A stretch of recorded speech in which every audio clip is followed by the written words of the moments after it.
आदाब, मैं मुशाहिद हुसैन। दोस्तों, आज मुल्क में एक मुनज़्ज़म साजिश के तहत संघ परिवार वाले मुल्क का इतिहास बदलने की कोशिश कर रहे हैं। तालीमी इदारों से लेकर हुकूमत के अंडर चलने वाली तमाम ऑर्गेनाइजेशन के जरिए हिंदुत्व की ज़हनियत पेश की जा रही है, जहां देशद्रोही को फ्रीडम फाइटर बताया जा रहा है। हाल ही में कर्नाटक के 10th क्लास के सोशल साइंस बुक में आरएसएस के फाउंडर हेडगेवार की स्पीच डालने के बाद काफ़ी बवाल मचा था।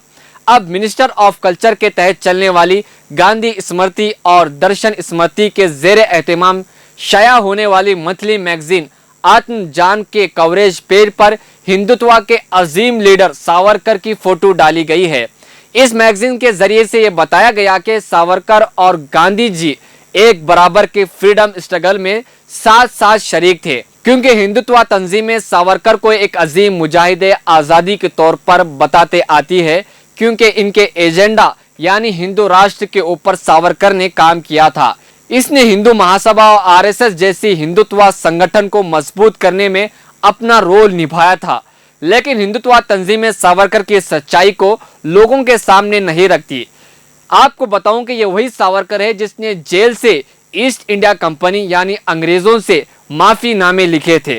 सावरकर ये वही शख्स है जिसने 2 नेशन की पहली बात की थी। ये वही सावरकर है जिसने मुसलमान, क्रिश्चियन, कम्युनिस्ट को हिंदुओं के लिए खतरा बताया था। ये वही सावरकर है जिसका गांधी जी के हथियारों में नाम शामिल था, लेकिन ये बातें हिंदुत्व तंजीमें छुपाती हैं।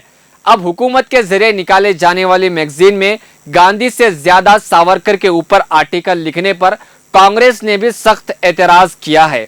नित नया शगुफा, नित नई बहस, ध्यान भटकाव आंदोलन भारतीय जनता पार्टी चलाती रहती है। गांधी स्मृति दर्शन संस्था ने एक नया अंक छापा है, सांस्कृतिक मंत्रालय ने एक नया शगुफा छोड़ा है। उस अंक, स्पेशल अंक की कवर जो है वो सावरकर जी है। 13 लेख सावरकर जी पर लिखे गए, 1 लेख महात्मा गांधी पर लिखा गया है। अरे इतनी ही सावरकर जी की जय जय करनी थी तो ऑर्गेनाइजर और पंचजन्य जो आपके पब्लिकेशन है नागपुर से छपते, उसमें छपवाते। क्यों गांधी से मान्यता चाहिए?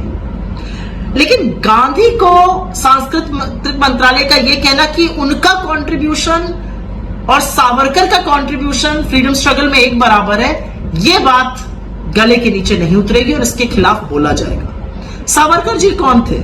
1910 में जेल गए, 1911 से माफीनामा लिखना शुरू कर दिया। 11 में लिखा, 13 में लिखा, 14 में लिखा, 18 में लिखा, 20 में लिखा, लगातार लिखते रहे। मुझे छोड़ दीजिए, मैं स्वतंत्रता संग्राम से कोई वास्ता नहीं रखूंगा। और ये सच था, उन्होंने कोई वास्ता नहीं रखा। चाहे क्विट इंडिया मूवमेंट हो, चाहे दांडी मार्च हो, चाहे नॉन कोऑपरेशन मूवमेंट हो, उन्होंने किसी भी आजादी के आंदोलन में भाग नहीं लिया। तो नाज़रीन, भारत आज़ाद होने के तकरीबन 19 साल बाद सावरकर की 1966 में मौत वाक़ई हुई। सावरकर को मुल्क की आज़ादी से 23 साल पहले यानी 1924 में अंग्रेज़ों ने जेल से रिहा कर दिया था। रिहा के बाद ताहयात यानी मरते दम तक इसने कांग्रेस के सेकुलर नज़रिया के खिलाफ सावरकर ने हिंदुत्व की आइडियोलॉजी का प्रचार किया।